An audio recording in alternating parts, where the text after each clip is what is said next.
what are the disparities around the world and in Wisconsin, and then what are the reforms needed to move forward, and really this call to action that we're all a part of, and you'll hear more from the other panelists. Next, please. So let me just start by reminding us that as human beings, we are social beings. We can't live by ourselves. We live as social groups. And so as far as recorded history, we have stories and traditions and systems set up to look after each other, because some of us are more well-abled than other of us to carry that burden, to carry that load. And it's actually not a burden, but it's a wonderful gift to be able to look after one another.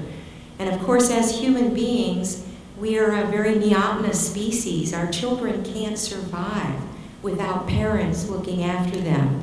Parents can't care for their children without a community of support. The elderly, who are the repository of wisdom and tradition, often need additional help as well. And so as long as we've had human civilization, we've had traditions and ways that people look after one another and look after the vulnerable, because that's what makes us human. That's what distinguishes us as moral beings. Next, please.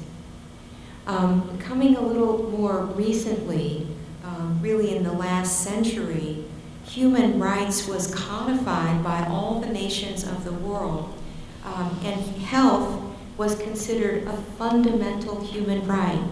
And as Mr. Craig has just mentioned, without health, we cannot have freedom, we cannot have prosperity, we cannot have functional societies. And so health becomes one of those fundamental underpinnings, like education, that enables human societies to flourish. And so this is from 1948. All the countries of the world that formed the United Nations agreed that everyone has a right to a standard of living adequate for health and well-being, including medical care.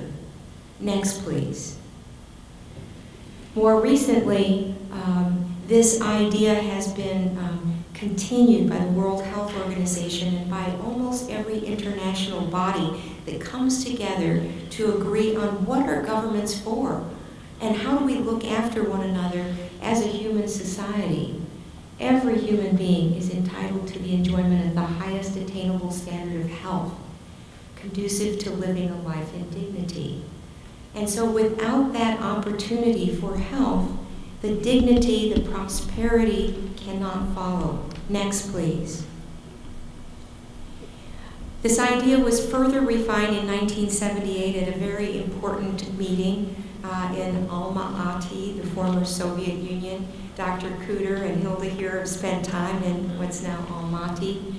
And this was a very important meeting because 133 countries of the world, everyone who belonged to the United Nations at the time, came together to say, we're not doing such a good job. We have a lot of science, we have a lot of technology, we have great, enormous capacity, but we're not delivering health care where it's most needed.